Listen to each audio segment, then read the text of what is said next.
Kwani ni haraka sana hiyo? Nadhani naonanga tu ati.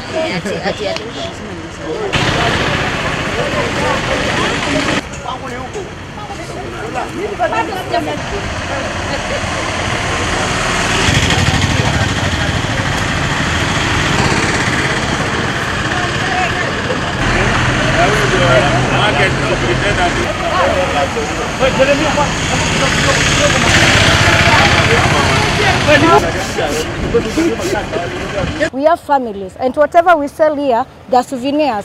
Hizi vitu tutapeleka kwa nyumba uuze. They're not tomatoes. Hizi ni vitu lazima ziuzwe hii area. So we are asking them waongee na the developer, because they know the developer, waongee na yeye. All we are asking from him is atupatie time. This is peak season for our business. We just need time for us to work this season. Na high season is from now hadi mwezi wa 3. As we look for somewhere during that time, we relocate. We are not refusing kutoka hapa. Hata sisi tunataka maendeleo Indiani. But whatever we are asking from him, atupatie time. Tupate place ya kwenda. We are not here illegally. Even the county government knows we are here and we pay tax. Tunajulikana tuko hapa. Unaona? Kwa hivyo jameni, tunaomba huyu investor kwanza atokee aongee na sisi.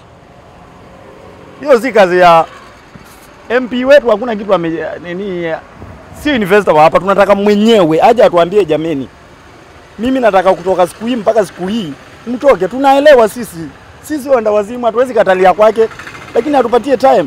How comes for 25 years ikuwe notice ni ya 1 week kutoka hapa for sure, na hatujaipata barua.